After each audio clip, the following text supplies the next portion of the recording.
Hello and welcome to News Now. I'm your host, Taylor Inman. We're going over the week's biggest headlines for Northwest Montana.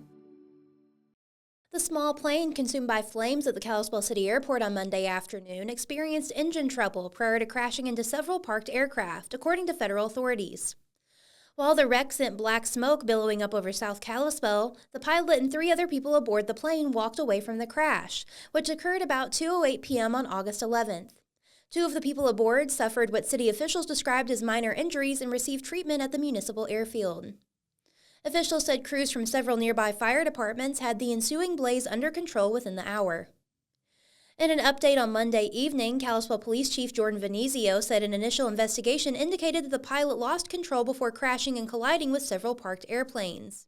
Venezio said the Federal Aviation Administration and National Transportation Safety Board were investigating the cause of the crash. The plane, a fixed-wing single-engine Cicada TBM 700 turboprop, suffered engine trouble in its last moments of its final approach to the runway, according to the Federal Aviation Administration's preliminary accident incident notice. The aircraft is registered to Pullman, Washington-based Meter Sky LLC, according to federal records. Publicly available data about the flight shows the Cicada TBM 700 flying over the city airport from the southwest before turning sharply above downtown Kalispell and approaching the runway. Robert Katz, a commercial pilot and flight instructor with more than 4 decades of experience, said that the crash seemed likely the result of pilot error based on his review of the available information. He said based on the data provided by FlightAware and the make and model of the airplane involved, it was his opinion that what happened was, quote, entirely preventable and unnecessary in the way the airplane was handled. He added that, quote, the way the airplane was handled put a lot of lives in unnecessary risk, both in the airplane and on the ground. John Paul Noyes, General Manager and Director of Operations for Red Eagle Aviation, which operates the municipal airport, said witnesses described the aircraft as approaching the runway at a low speed and low altitude, which resulted in its stalling. Noyes believed the pilot tried to add power in an attempt to fly back around for a second attempt at landing, causing the plane to roll left and off the runway center line. He said the plane hit the ground on a grassy area on the 13 runway approach between the main runway and northeast taxiway and caught fire on impact. He said the burning aircraft skidded and collided with 3 other parked aircraft. Both the Cicada TBM 700 and a home-built aircraft were soon engulfed in flames.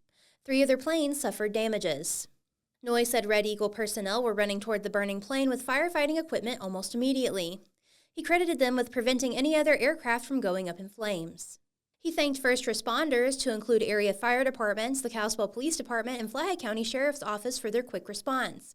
Noyes said emergency services arrived between 6 and 8 minutes after the call was placed to 911. Because the crash resulted in no deaths, the Federal Aviation Administration will perform the on-scene documentation, according to National Transportation Safety Board spokesperson Peter Knutson. The information gleaned in Kalispell will be turned over to the Independent Safety Agency, he said. The wreckage will eventually head to a secure location, and investigators will review air traffic control communications, flight track data, weather reports, and witness reports. Knutson said the investigation could include examining maintenance records if there is an indication the plane experienced a pre-crash system failure. Unlike in the deadly crash near West Glacier earlier this summer, investigators are not expected to probe the pilot's activities in the days leading up to the wreck. Knutson said they don't typically do 72-hour background checks on non-fatal accidents. Those who witnessed the crash or have surveillance footage of the wreck are asked to contact the safety board at witness@ntsb.gov. A preliminary report is expected in 30 days, and a final report is expected within 1 to 2 years.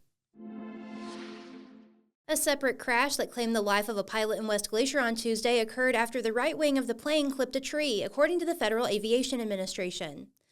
The federal agency's preliminary accident and incident report describes the plane, a Vans RV-7, crashing under unknown circumstances after striking the tree while attempting a go-around at the airstrip in the afternoon hours of August 12th. Flathead County Sheriff Brian Haino said the pilot, the only person aboard the fixed-wing single-engine aircraft, was declared dead at the scene.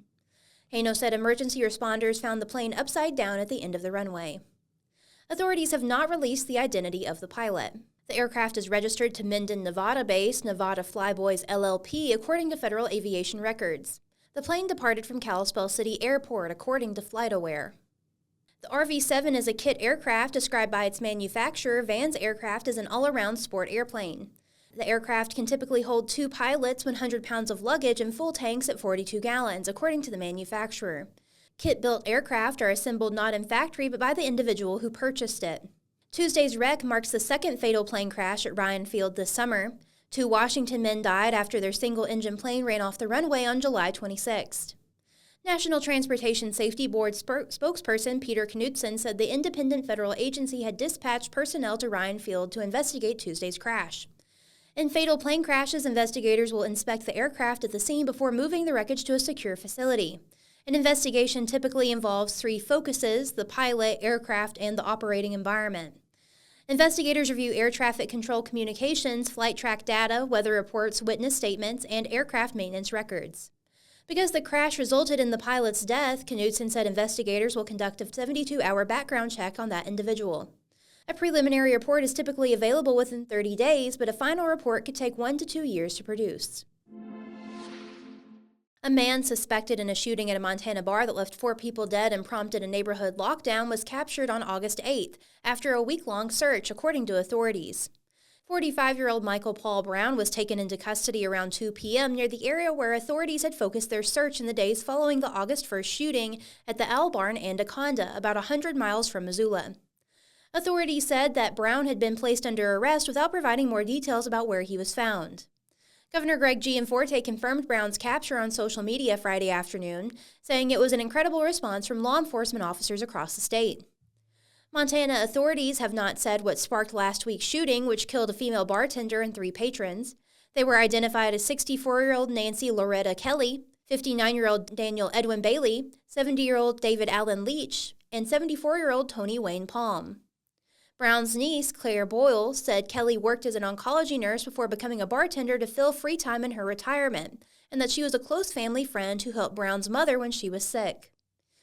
The shooting rattled a tight-knit town of about 9,000 people, and many residents were on high alert as authorities searched the wooded hillsides from the ground and air. About 22 square miles of the forest southwest of Anaconda had been closed to the public by forest managers as a precaution. Earlier in the week, Montana Attorney General Austin Knudsen said it didn't appear that Brown had broken into any cabins or homes in the area to get food or additional supplies. Brown, who lived next door to the Owl Bar, served in the Army as an armor crewman from 2001 to 2005, and deployed to Iraq from early 2004 until March 2005. He was also in the Montana National Guard from 2005 to 2009. Boyle told the Associated Press that her uncle had struggled with mental illness for years, and she and other family members repeatedly sought help. Before Brown's father died in 2015, Boyle said that Brown was, quote, a good, loving uncle, and worked odd jobs, such as painting and roofing. Then she and other family members noticed a slip in his mental state. Brown began experiencing delusions and often did not know who, when, or where he was. Family members had requested welfare checkups when they believed he was becoming a danger to himself. He was an avid hunter and kept guns at his home. Boyle said Brown would tell authorities he was fine. The Anaconda Deer Lodge County Law Enforcement Department did not respond this week to emails and phone messages requesting records of the welfare checks Boyle said they helped conduct on Brown in the years leading up to the shooting. Montana is not among the states that have so-called red flag laws allowing families to formally petition for guns to be removed from the homes of people who are deemed a danger to themselves or others. The state legislature passed a bill this year banning local governments from enacting their own red flag gun laws. The governor signed it into law this May. Thanks for joining us. News Now is a podcast from the Daily Interlake. We're proud to be the largest independent newsroom in Montana and the longest continuously published newspaper in the region. Today's stories are written by Daily Interlake news editor Derek Perkins and Hannon Schoenbaum with the Associated Press. If you haven't already, subscribe to our YouTube channel to never miss an episode of The Pod. Everybody stay safe and have a great week. Thanks to our sponsor, Lauren's Auto Repair at 1309 U.S. Highway 2 in Kalispell. Most consistently rated 5-star shop serving the Kalispell area. Visit lawrensauto.com.